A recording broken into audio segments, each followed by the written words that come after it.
আসসালামু আলাইকুম। আমরা আজকে কীভাবে রেগুলেটর কানেকশন করা হয় এটা দেখিয়ে দেবো ইনশাল্লাহ।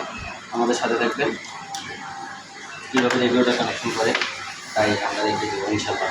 আমরা একটা তার নিয়েছি, একটা লাইট নিয়েছি, যেহেতু আমাদের কাছে ফ্যান নেই, আমরা লাইটটা দিয়ে দেখিয়ে দেবো ইনশাল্লাহ। এটা হচ্ছে আপনার রেগুলেটর যে কোনো এক প্রান্তে একটা তার জয়েন দেবেন। এটা হচ্ছে ফেজ তার, আমি ফেজটা জয়েন দিয়েছি। এবার হবে আমার এটা হচ্ছে নিউট্রাল, এটা হচ্ছে আপনার ফ্যানের যে দুইটা তাপ থাকে এটার ভিতরে একটা কানেকশন করতে হবে, যেমন একটা ডাইরেক্ট দিতে হবে। আমি একটা ডাইরেক্ট দিলাম লাইটে, আর আমি এই তারটা দিয়ে দিলাম এই রেগুলেটরের এক প্রান্তের তার আমি লাইটের এক প্রান্তে দিয়ে দিলাম।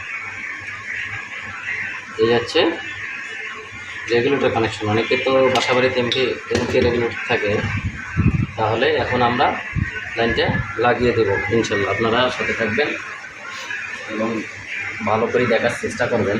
আমরা এই লাইনটা লাগিয়েছি। এখন দেখেন, যদি রেগুলেটর আমি অন করি তাহলে লাইটটা আস্তে করে জ্বলবে।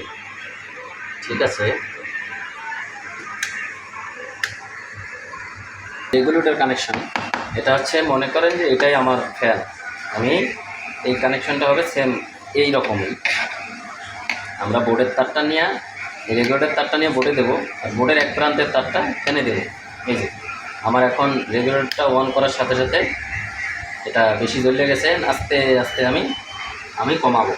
এই যে কমিয়ে গেছে, এই যে আস্তে আস্তে আস্তে আস্তে বাড়তেছে। এটা হচ্ছে মূলত রেগুলেটর কানেকশন। ঠিক আছে, আপনারা ভালো করে আবার দেখতে থাকেন। এটা হচ্ছে ফেজ, আমি এক প্রান্তে নিছি আর এক প্রান্তে দিয়ে আউট করছি।